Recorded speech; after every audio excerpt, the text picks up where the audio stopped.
저희가 계속 풍성한 삶에 대해서 이야기를 나누고 있습니다. 지금 한 찬양처럼 우리의 삶은 넉넉히 이기는 풍성한 삶입니다. 그것이 성경에 약속되어 있습니다. 지금 찬양처럼 로마서 말씀에 분명히 넉넉히 이긴다라고 말씀하고 계시고요. 또 우리가 계속해서 보고 있는 요한복음 10장 10절 말씀에 생명을 얻게 하고 더 풍성히 얻게 하려는 것이라 라고 하는 것이 하나님의 말씀입니다. 하나님의 말씀은 그대로 이루어집니다. 그게 하나님의 말씀입니다. 믿으시기를 바랍니다. 네, 여기 그래야 시작을 하는 거예요. 말씀을 같이 좀 가셔요. 그럼 믿으셔야 됩니다. 우리에게 주시려고 하는 게 풍성한 삶입니다. 넉넉히 이기는 삶입니다. 그것을 우리가 볼 수 있어야 합니다. 우리 지난주에 회심에 대한 말씀을 나누었는데 그것을 보는 것이 깨닫는 겁니다. 그리고 넉넉히 이기는구나, 풍성히 주시는구나, 그래서 그리로 나의 삶을 돌이켜. 변화라고 했는데요, 반응이라고 하는 것이 더 이해하기 쉬울지 모르겠어요. 그래서 하나님께서 돌이키니, 하나님께서 일하실 때 그 일하심에 내가 반응하는 것, 크든지 작든지, 이게 그리스도인의 삶입니다. 그렇게 할 때 우리는 풍성한 삶을 살아가는 거죠. 어떠셨습니까? 나는 풍성한 삶을 살고 있나요? 분명히 그렇게 하고 있습니까? 혹시 이 풍성한 삶을 살아가는 데 있어서 내가 망설이는 부분은 없는지 그런 생각을 좀 해봅니다. 예전에 구원열차라는 찬양 우리 많이 불렀죠. 제가 미리 얘기를 해서 혹시 이거 반주 됩니까? 피아노? 안 돼요? 안 돼요? 가능해요? 네, 그러면 해주시면 우리 한번 불러보겠습니다. 가사는 없어요. 가사 없는데 다 외우시리라고 생각하고. 감사합니다. 네, 박수 치면서. 나는 구원열차 올라타고서 하늘 날아가지요. 죄악역 벗어나 떨려가다가 다시 내리지 않죠. 차표 필요 없어요. 주님 차장 되시니 나는 염려 없어요. 나는 구원열차 올라타고서 하늘 날아가지요. 아멘. 니들은 모르지? 그러니까 이 찬양을 저랑 같이 부르신 분들은 연배가 어떻게 되는지 아시겠죠? 네. 자, 여러분, 제가 이 찬양을 말씀 준비하다 생각이 났어요. 왜냐하면 여러분, 우리는 천국 가는 하늘나라 이 구원열차 티켓을 받은 사람들입니다. 그렇죠? 여러분, 그러면 그 티켓을 받았는데 우리가 이 구원열차를 타고 있습니까? 안 타고 있습니까? 이 구원열차가 우리가 이 세상에서 살다가 이제 죽으면 마치 저승 가듯이 그렇게 저승 가는 열차로 타는 열차일까요? 아니면 구원받은 하나님의 백성들이 지금부터 타는 열차일까요? 지금부터 타는 열차죠. 여러분, 우리가 구원열차라고, 그러니까 천국을 가는 열차가 있는 걸 알았어요. 이게 깨달음입니다. 그리고 그 티켓이요, 값이 없어요. 그냥 가서 예수님한테 티켓 주세요 그러면, 천국이요 그러면 티켓을 한 장 주신다고요. 이렇게 받는 거예요. 이게 돌이킴이에요. 그러면 그 다음에 변화, 반응은 뭐냐면 기차를 타야지요. 그런데 기차를 안 타시는 분들이 있는 것 같아요. 왜냐하면 그분들 생각에 이 구원열차가 저 시베리아 횡단열차 같은 거예요. 여러분들 타보신 제일 힘든 열차가 어떤 열차인지 모르겠는데 요즘 TV 프로그램에 이런 열차 타는 것들 많이 나오던데요. 시베리아를 한 열흘 정도 횡단해야 되는 저런 열차가 있는데, 뭐 사진 잘 안 보이시는데 제가 일부러 그랬습니다. 복잡한 거지요. 씻을 때도 마땅치 않고, 뭐 음식도 그렇게 마땅치 않고, 냄새도 나고 불편하고, 뭐 저건 그나마 침대 칸이긴 한데요, 재미도 없고, 그렇게 열흘을 가야 되는 겁니다. 우리가 천국 가는 것까지는 좋은데 천국을 갈랬더니, 하나님 나라를 살랬더니 저 기차를 타야 될 것 같은 거예요. 그래서 어떤 분들은 기차 티켓까지 딱 손에 쥐었는데요, 기차를 안 타세요. 천국 갈 때 타면 되지요, 뭐 그러면서 자꾸. 여러분, 기차를 안 타면 어디에 있어요? 역에 있는 거죠. 여러분 찬양 부르셨죠? 그 역 이름이 무슨 역입니까? 죄악역입니다. 거기에 딱 머물러 있는 거죠. 세상에서 죄 조금 짓지만 뭐 그렇다고 우리가 큰 막 구속될 범죄를 짓는 건 아닌데 그냥 세상에 있는 거 조금 하면서 거기에 머물러 있어도 나쁘지 않은 것 같은 거예요. 근데 여러분 기차역에 기차 안 타고 머물러 있으면 그런 사람들 뭐라고 합니까? 노숙자라고 하는 겁니다. 티켓을 들고 기차는 안 타고 역 대합실에서 아니면 기차역 광장에서 노숙하면서 그냥 버티는 겁니다. 왜냐하면 기차 타면 너무 힘들까 봐. 미국 가는 건 좋은데 유럽 여행 가는 건 좋은데 와 14시간 15시간 비행기 타시려면 힘드시죠. 그래서 아예 안 가시는 분들도 계셔요. 그런데 여러분 기차가 그런 것만 있는 게 아니더라고요. 제가 얼마 전에 무슨 프로그램을 봤는데 그 우리가 흔히 소설로 알고 있는 오리엔트 특급 열차라는 게 지금도 있답니다. 예, 저 안에 저런 침대, 또 샤워할 수 있는 그런 화장실, 또 매일 그 음식이 뭐 아주 호텔 음식이 나오고요. 저녁에 파티도 있고요. 그래서 저 기차 타려면 드레스 코드에 맞게 옷을 입어야 탈 수 있대요. 파리에서 빈까지 가는데 5천만 원이랍니다. 예. 저런 열차면 탈까요, 안 탈까요? 타지요. 예. 저도 이렇게 그 마일리지 모아가지고 비즈니스 한번 타봤거든요. 내리기가 싫더라고요. 예. 제가 하와이 가는 거를 탔는데 이거를 저 본토 가는 걸 타야 되는데 중간에 내리려니까 너무 아까운 거예요. 편하더라고요. 여러분 우리가 하나님 나라 가는 티켓을 받았는데요. 그 가는 길이 너무 힘든 거예요. 그럴 것 같은 거예요. 그래서 기차를 안 타고 티켓을 들고 자꾸 죄악역 대합실 역 광장에서 머물러 나중에 가면 돼. 제가 옛날에 그랬던 것 같아요. 제가 어렸을 때 저희 어머님이 저를 목사로 서원을 하셨는데 제가 고등학교 때 목사 되는 게 너무 억울한 거예요. 고등학교 졸업하고 목사가 되면 세상 재밌는 거 하나도 못할 것 같고 내가 꼭 그렇게 살아야 되나? 내가 약속한 것도 아닌데 뭐 그러면서 목사를 안 해보려고 했습니다. 그런데 여러분 하나님을 알고 나니 제가 목사로 사는 게 너무 감사한 일이에요.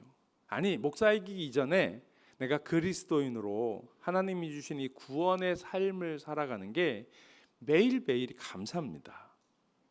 물론 우리가 누릴 수 있는 그 풍성한 삶이 뭐 저렇게 그냥 좋은 호텔에서 좋은 열차에서 비즈니스나 퍼스트 클래스를 타고 좋은 음식 먹고 그런 것을 이야기하는 것은 아닙니다. 제가 이렇게 설명은 드리지만 이게 또 우리가 받는 그 하늘나라 복 풍성한 삶에 대해서 오해하실까 봐요. 그렇진 않습니다. 그럼에도 불구하고 하나님께서는 우리에게 풍성한 삶을 복된 삶을 약속해 주셨습니다.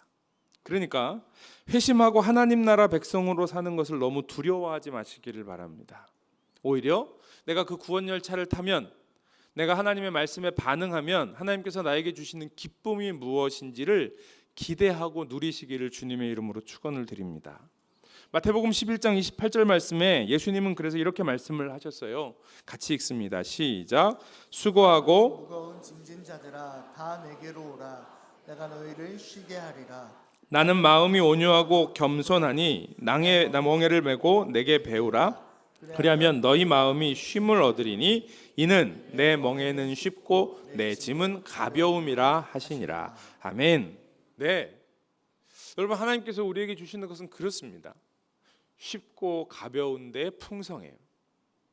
물론 돈 잘 벌고 성공해서 특급 열차 타고 비즈니스 타고 좋은 호텔 가서 그건 아닙니다. 그게 절대로 우리를 행복하게 하지 않습니다. 그러나 예수 믿는 것이 늘 쪼달리고 힘들고 고난을 당해야 되고 그 고난을 겨우겨우 이겨내고 그렇게 살아가는 것이 아니라고 하는 것을 우리는 깨닫게 되기를 바랍니다. 그리고 성경이 분명하게 우리에게 가르치는 것은 그렇게 풍성한 삶을 살아가는 것을 영적 성장이라고 말씀하고 있습니다. 우리가 영적으로 성장하는 것, 그 구원 열차를 타고요 하나님 나라 갈 때까지 하나님의 나라를 누리며 우리는 하나님이 우리에게 이미 주신 그 풍성한 삶을 누리며 살아가는 거죠. 그래서요 진정한 영적 성장은 뭐냐? 한번 따라하겠습니다. 영적 성장은 주님을 닮아가는 것입니다. 우리가 예수님을 닮아가는 것. 이걸 영적 성장이라고 얘기하고요. 이게 풍성한 삶입니다. 예수님께서요, 마태복음 5장에 산상수훈 말씀을 하셔요. 그래서 팔복이 무엇인지 그 복에 대해 말씀하시고요. 또 하나님의 사람들이 어떻게 살아가야 되는지 여러 가지의 말씀들을 하시고 5장 제일 마지막에 뭐라고 말씀하시냐면 5장 48절이에요. 같이 읽습니다. 시작. 그러므로 하늘에 계신 너희 아버지의 온전하심과 같이 너희도 온전하라 라고 말씀하셨습니다. 이제 너희가 하나님 나라 백성이 되었으면 이제는 이전보다 조금 나아져라. 그래도 옛날보다는 좀 나아져야지 이렇게 말씀하시는 것이 아니라 뭐라고 하시냐면 하늘에 계신 너희 아버지의 온전하심 같이 너희도 온전하라. 누구처럼요? 하나님 아버지처럼. 이게 가능할까? 그런 생각이 들 수도 있어요. 아니 조금 나아지는 것도 쉽지 않은데, 그런데 하나님 아버지처럼, 하나님 아버지의 온전하심처럼, 그러면 예수 못 믿겠네. 그러면 교회 못 가겠네. 그러실 수 있어요. 그러나 성경은요, 하나님은 우리에게 말씀하시는 게 뭐냐면 하나님처럼 온전하게 되는 것은 우리가 해야 할 일이 아닙니다. 우리가 영적으로 성장하기 위하여, 하나님의 자녀가 되기 위하여, 풍성한 삶을 살기 위하여, 구원받은 삶을 살기 위하여, 하나님의 나라를 누리고 전하기 위하여 노력해야 하는 것은 맞으나 노력 아무것도 안 한다고 저절로 되지 않습니다. 그러나 그 노력은 내가 하나님 아버지의 온전하심 같이 나도 온전해지려고 되지도 않는 노력을 하는 게 아니고요. 우리는 뭘 하는 거냐 하면 내가 하나님의 자녀라고 하는 것, 내가 하나님의 백성이라고 하는 사실을 계속 붙들고 있는 겁니다. 이걸 놓치지 않는 것, 이게 우리가 해야 될 노력입니다. 무슨 말이냐 하면 열차를 타는 거예요. 우리에게 티켓을 주셨으니 그 티켓을 기차에 가서 거기에 있는 승무원에게 보여주고 이 기차 승차권이 있습니다. 티켓이 있습니다. 그리고 그 기차를 타는 거예요. 그럼 기차가 가요. 내가 기차를 밀어요? 안 밉니다. 내가 가서 운전을 해야 돼요? 아닙니다. 나는 그 안에 들어가서 내가 맞는 클래스에 들어가. 어떤 클래스예요? 오리엔트 특급 열차요. 그 클래스에 들어가 거기에 맞는 그 모든 승객에게 주는 서비스를 받으며 거기에 있으면 되는 겁니다. 그런데 아까 말씀드린 것처럼 저 오리엔트 특급 열차는 드레스 코드도 맞춰야 된다고 하더라고요.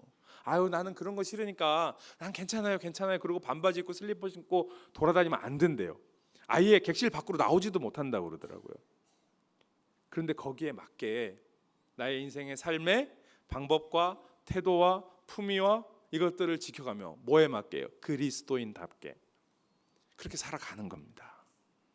그러면 우리를 하나님 아버지의 온전하심에 이를 때까지 우리를 풍성한 삶으로 넉넉히 이기는 삶으로 하나님께서 우리를 인도해 주신다라고 하는 사실이죠.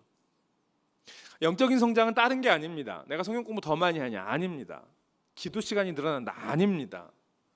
내가 직분을 얻어서 이제 집사가 되고 권사가 되고 안수집사가 되고 장로가 되고 아니면 하나님 편신해서 목사가 되고 아닙니다. 영적인 성장이라고 하는 것은 주님을 닮아가는 겁니다. 주님을 닮아가며 하나님께서 나에게 주시는 사명에 따라 목사도 하고 장로도 하고 권사도 하고 안수집사도 하고 그 사명을 감당하는 거지, 그렇게 되어가는 것이 영적인 성장이 절대로 아닙니다. 그게 구원열차의 클래스를 이야기하는 것도 아닙니다. 우리는 주님을 닮아가는 겁니다. 이게 영적인 성장입니다. 주님을 어떻게 닮냐 하면 우리 예수님께서 이러시니까 우리가 그것을 나는 그냥 아직 성도니까 한 5%만 닮지 이게 아니라요. 나는 그렇게 할 수 없으니까 나는 조금만 닮지, 이게 아니라요.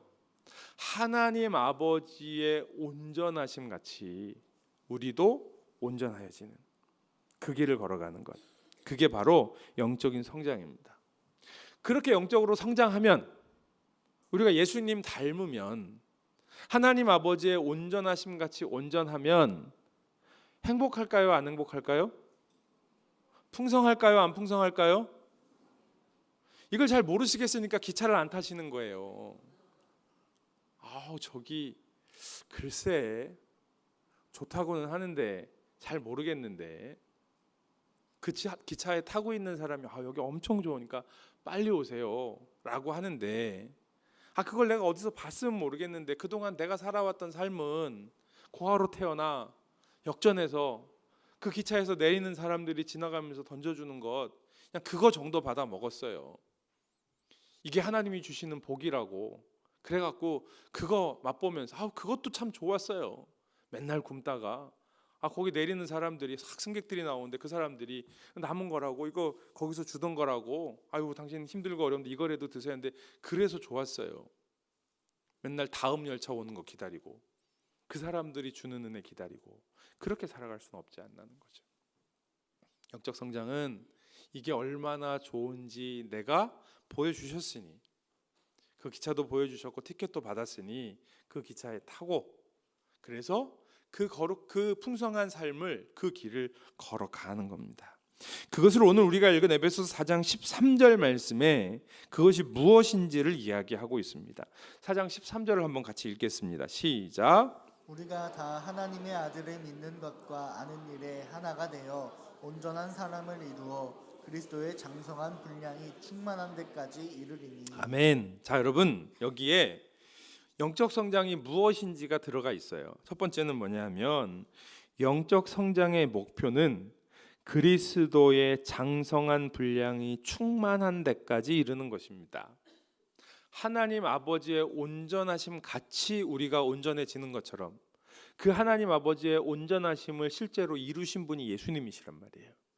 그래서 예수 그리스도의 장성한 분량이 충만한 데까지 우리도 그리로 가는 겁니다. 이게 영적 성장의 목표입니다. 그냥 지금 내가 아직 하나님을 잘 알지 못해서, 그래서 그냥 이 정도밖에 안 되는 그런 삶을 사는 게 아니고요, 넉넉히 이기는 삶. 어떤 환난도, 어떤 고통도, 어떤 핍박도 나를 하나님의 사랑에서 끊을 수 없기에, 나를 그 기차에서 끌어내릴 수 없기에, 내가 그 안에서 하나님이 주시는 풍성한 삶을 누리며 살아가는 거지요.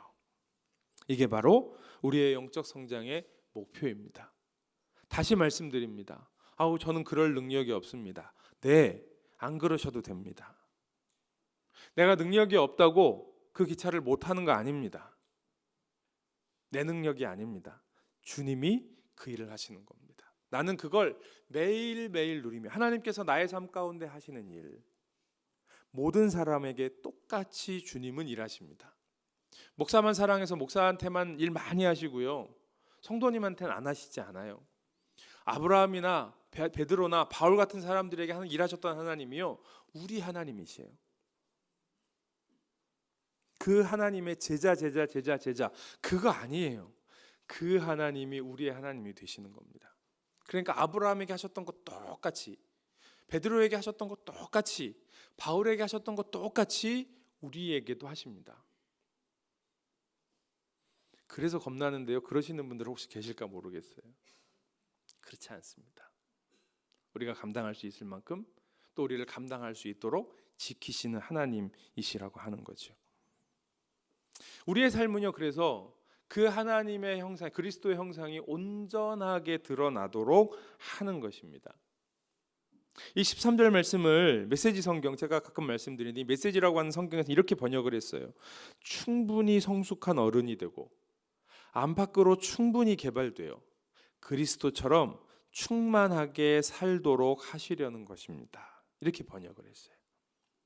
여러분, 우리가 충분하게 성숙하게 돼요. 하나님이 우리에게 주신 달란트를 충분하게 개발하여 예수 그리스도께서 그렇게 하셨던 것처럼 우리도 그런 삶을 살아가는 것, 이것이 바로 영적 성숙의 풍성한 삶의 모습입니다. 여러분, 그래서 15절, 오늘 우리가 읽은 말씀 15절 말씀은 이렇게 이야기해요. 같이 읽습니다. 시작. 오직 사랑 안에서 참된 것을 하여 범사에 그에게까지 자랄지라. 그는 머리니 곧 그리스도라. 아멘. 어디까지요? 우리의 머리 대신 그리스도에게까지. 이것이 우리가 이루어야 할, 우리에게 약속하여 주신, 우리가 누릴 수 있는 영적 성숙이라고 하는 거죠. 이 영적인 성숙은요, 그렇게 성숙하게 되었을 때 우리는 하나님의 아들 예수 그리스도를 믿는 것과 그리고 그 하나님의 아들 예수 그리스도를 알게 되어 갑니다. 이것입니다. 13절 말씀에 그렇게 이야기를 하고 있어요. 우리가 읽은 13절 말씀에 보면 우리가 다 하나님의 아들을 믿는 것과 아는 일에 하나가 되어 라고 말씀하고 있습니다. 바울은요, 우리에게 그리스도의 장성한 분량까지 성숙한다라고 하는 것은 하나님의 아들 예수 그리스도를 아는 것과 믿는 것, 이것이 우리가 장성한 분량에 충만한 데까지 이르는 것이라고 이야기하고 있습니다. 그러니까 우리가 하나님께서 우리에게 주신 풍성함을 누리기 위해 그 풍성함이 뭔지 알아야 되잖아요. 그게 뭐냐면 하나님이 우리의 삶 가운데 행하시는 일이라고요.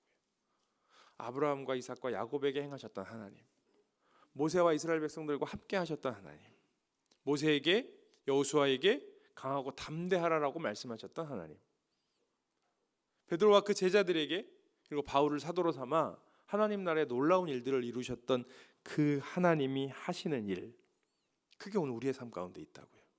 어제도 오늘도 하나님은 일하고 계십니다. 그 하나님의 일하심을 알고 또 여전히 하나님께서 우리의 삶 가운데 그렇게 일하신다고 믿고 내일도 또 내가 지금 힘들어하고 어려워하고 있는 그 일도 하나님께서 능히 같은 방법으로 일하실 것이라고 믿고 그렇게 나아가는 것, 그것이 바로 그리스도인의 영적인 성숙입니다. 무슨 일을 잘하는 것이 아닙니다. 그거는 달란트입니다. 달란트입니다. 그것이 아니라 세상에서 일 잘하시는 분이 교회에서도 일 잘하세요. 그러나 중요한 것은 내가 하나님을 아느냐. 하나님의 일하심을 알아야 교회에서 하는 일이, 내가 신앙으로 하는 일이 세상의 일과 다르죠. 그리고 하나님의 일하심이 내가 일하고 노력하는 것보다 훨씬 능력이 많으시다는 걸 알 때에 우리는 세상에 나가서도 세상의 방법으로 일하지 않고 하나님의 방법으로 일하는 겁니다. 그렇게 일할 때 그곳에 하나님의 나라가 세워지는 겁니다. 우리가 주기도문으로 기도하듯이 아버지의 뜻이 하늘에서와 같이 이 땅 가운데, 우리의 가정 가운데, 우리가 일하는 부대와 직장 가운데 이루어지는 거죠. 하나님이 일하시는 걸 알아야죠. 내가 일을 하고 그리고 하나님께서 도와주시도록 하는 게 아니라 하나님께서 일하시고 나는 그 일 가운데 함께 하는 거예요. 그러면 풍성하지 않겠습니까? 내 삶의 힘을 효율적으로 쓰지 않겠어요? 안 되는 일, 기차를 밀려고 하지 말자고요. 기차는 내가 밀 게 아닙니다. 나는 거기 타고 있는 거죠. 내가 하나님의 자녀라고 하는 것. 나에게 구원 열차의 티켓을 주셨어요. 그러니까 나는 그 열차에 타는 겁니다. 내리면 안 돼요. 뛰어내리려고 그러지 마십시오. 그 기차에 타십시오. 그리고 주님이 주시는 풍성한 삶, 넉넉히 이기는 삶을 살아가기를 주님의 이름으로 축원합니다. 그래서 14절 말씀에 이렇게 이야기해요. 14절도 한번 읽어볼게요. 시작. 이는 우리가 이제부터 어린아이가 되지 아니하여 사람의 속임수와 간사한 유혹에 빠져 온갖 교훈의 풍조에 밀려 요동하지 않게 하려 함이라. 우리가 예수 그리스도를 믿는 일과 아는 일에 하나가 되는 것, 하나님이 하시는 일을 알아야 된다고. 왜 알아야 되냐 하면 우리가 그 기차를 탔어요. 회심했어요. 하나님의 나라 백성이 되었어요. 그런데 우리를 속이는 사람의 속임수와 간사한 유혹이 있습니다. 여러분, 처음에 우리의 나이가 어떻게 되든지 상관없이요, 회심하여 이제 하나님을 알면 우리는 영적으로는 이제 막 태어난 신생아가 되는 거예요. 영적인 성장은 거기서부터 하는 겁니다. 내가 인생의 나이가 몇인지는 상관없습니다. 물론 인생의 경험이 어떤지, 그리고 하나님을 몰라도 그분의 살아왔던 삶이 얼마나 삶에 대해서 진지했는지, 그리고 그것을 탐구했는지에 따라 그분이 성장하는 속도는 굉장히 차이가 날 수 있어요. 돌아가셨지만 이어령 박사가 아주 늦게 하나님을 만나셨잖아요. 그러나 그렇게 만났어도 그분은 영적으로 아이입니다. 그런데 그분은 우리가 잘 알지만 자신의 인생에 대해서 오래도록 고민하시고 탐구하시고, 그리고 그러한 것들을 자기 인생에 쌓아왔어요. 그러니까 그 성장하는 속도가 빨라질 수는 있는 거죠. 다른 사람들이 10년, 20년 믿을 걸 그분은 1년, 2년 만에 그 하나님의 진리들을 깨달을 수 있는 거죠. 왜냐하면 하나님께서 창조하신 이 땅에 사람들의 마음과 생각이 어떻게 움직이는지 이걸 찾는 게 인문학이잖아요. 요즘 사람들이 그렇게 인문학을 찾는 이유가 뭐냐면 도대체 세상이 어떻게 움직이는지 모르겠는 거예요. 옛날엔 돈이 움직이는 줄 알았어요. 옛날엔 권력이 움직이는 줄 알았어요. 그래서 사람들이 권력, 힘을 쫓아갔고요, 돈을 쫓아갔는데 지금은 권력도 그 힘이 없는 걸 알겠고 돈도 그 힘이 제한적인 걸 알겠어요. 모르지는 않아요. 그럼에도 불구하고 또 권력을 쫓아가고 돈을 쫓아가는 것이 사람들의 어리석음이기는 하나, 그래서 자꾸 뭘 찾아요? 인문학이라는 걸 얘기하는 거예요. 도대체 이 세상이 돌아가는 이 원리가 도대체 뭘까? 여러분, 그렇게 진지하게 물으면 하나님이 세상을 움직이시는 원리를 볼 수는 있습니다. 마치 세상이 돌아가는 이 봄, 여름, 가을 사계절의 이치를 보고 바람이 불고 이러는 것들을 보면 그 이치를 알 수 있죠. 하나님 몰라도. 그런데 하나님이 이 세상의 주인이시라고 하는 것, 하나님이 우리가 살아가는 이 땅의 주인이시라고 하는 것을 인정하고 알 때 우리는 왜 이런 일이 일어나는지 그 속에 있는 이유까지도 깨달아 알게 되는 거죠. 그러니까 그 원리를 아는 사람과 현상만 아는 사람 사이에 능력의 차이가 있겠어요, 없겠어요? 있지요. 이게 예수 믿는 사람들이 세상에서 리더가 되어야 하는 이유입니다. 똑같이 세상이 돌아가는 원리를 그것이 인문학이 되었건 과학이 되었건 아니면 경제의 원리가 되었건 부대를 지휘하는 방법이 되었건 무엇이든 간에 그것들을 세상 사람들하고 똑같이 배웠고요. 나는 이 원리밖에 몰라. 그런데 하나님, 사람들보다 좀 제가 더 낫게 저 좀 도와주세요. 이래가지고는 예수 믿는 사람들이 사람들보다 나을 수가 없습니다. 그거는 나을 수 있다. 좀 더 내가 나은 것 같다. 좀 더 성장하고 좀 더 높이 올라가는 것 같지만 그건 내 능력이지요. 그러면 나보다 더 잘하는 사람, 나보다 더 많이 가진 사람이 반드시 있습니다. 그러니까요, 우리가 이제 막 예수를 믿고 하나님을 알고 회심하게 되면 어린아이인데요, 어린아이는 사람들의 속임수나 간사한 유혹에 빠져 흔들린단 말이에요. 안 흔들리려면 어떻게 해야 돼요? 그리스도를 믿고 아는 일에 하나가 되는 거죠. 하나님의 일하시는 것, 세상이 돌아가는 원리가 아니라 하나님이 일하시는 그 원리, 주인 되시는 하나님의 일하심에 그 하나님을 볼 줄 알 때에 우리는 세상이 이렇다 저렇다라고 속일 때 거기에 흔들리지 않는 겁니다. 그건 하나님이 하시는 일, 그건 하나님의 원리가 맞아. 그렇지만 그건 하나님의 원리가 아니야. 여러분, 세상엔 이걸 섞어 놓습니다. 그래서 보통 하나님의 원리를 찾으면 되게 멋있어요. 그러니까 사람들의 마음, 사람들을 대하는 태도, 또 이 세상의 경제를 움직이는 공정하고 또 사람들을 정말 이렇게 복되게 할 수 있는 그런 경제의 원리는 어떤 정치의 모습이나 이런 것들이 있을 때 멋있고요. 그것이 실제로 사람들을 복되게 합니다. 그런데 거기에 세상의 원리들이 다 들어가. 이게 간사한 속임수예요. 그래서 그게 다 마치 정의인 것처럼 얘기하는 거죠.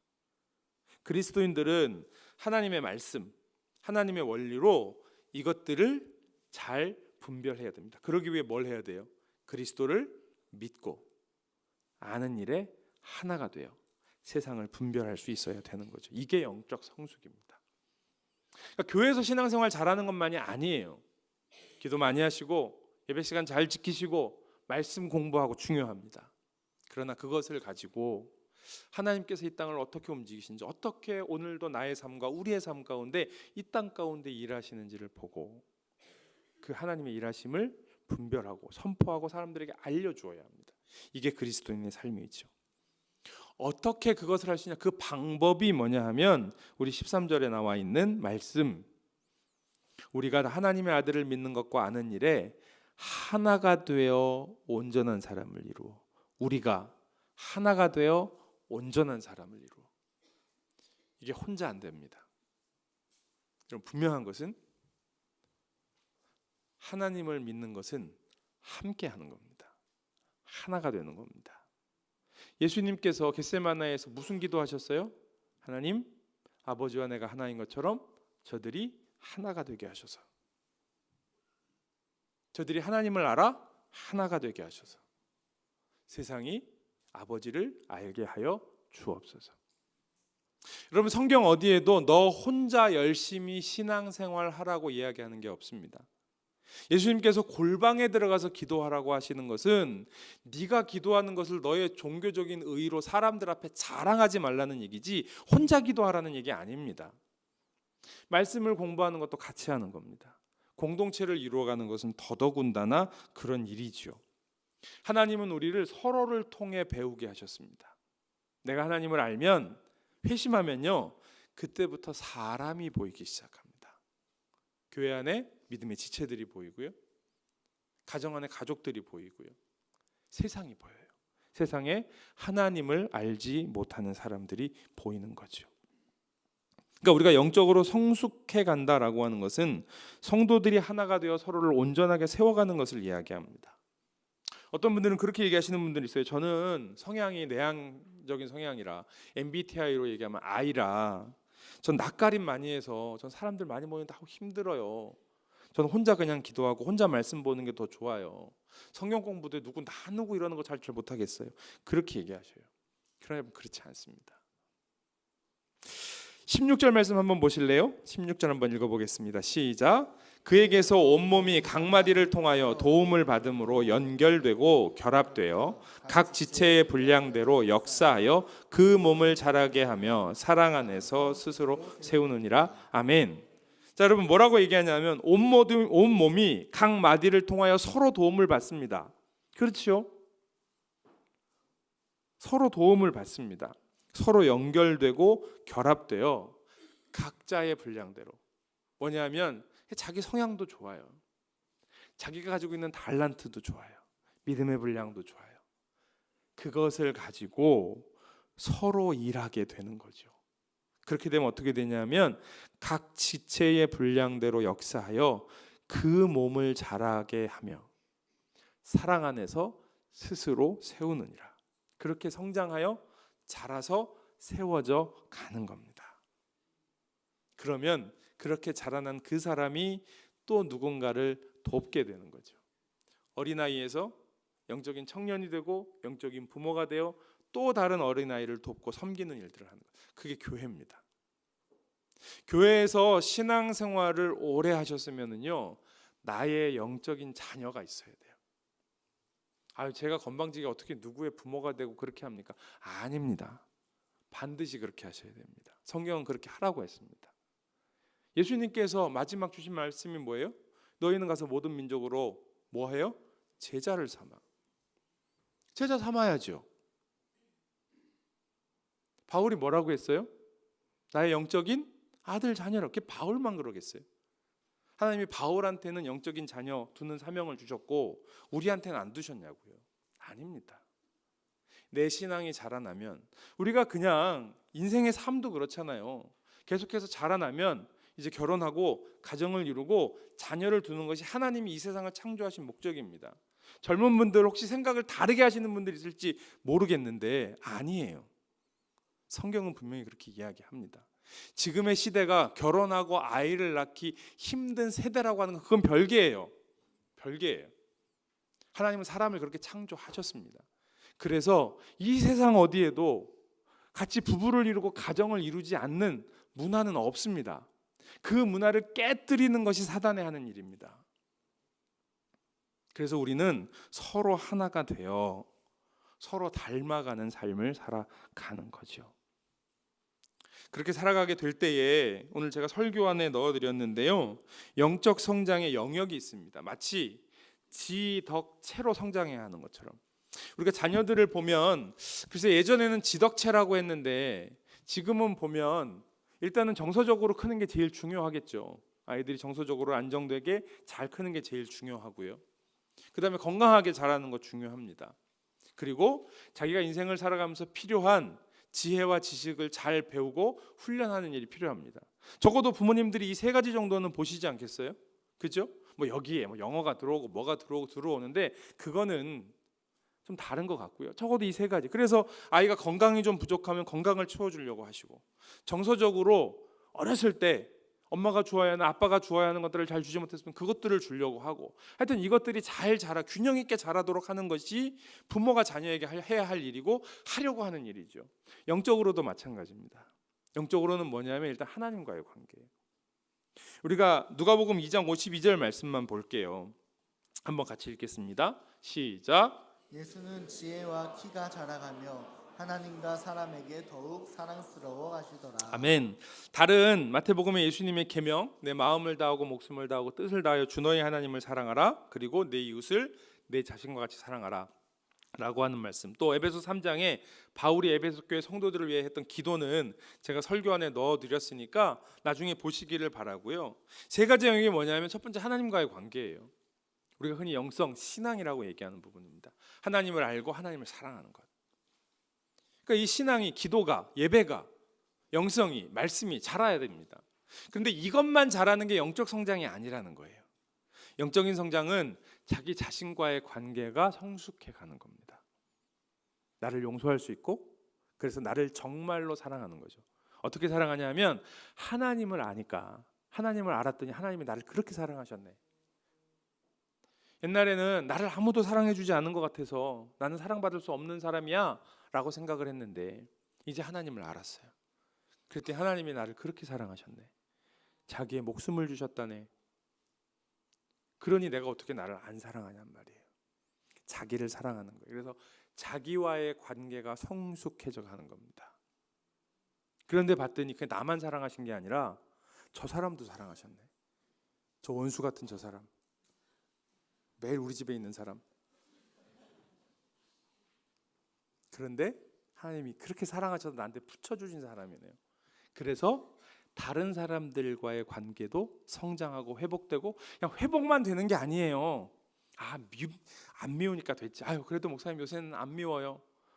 이러시는 분들 계시대요. 아니에요.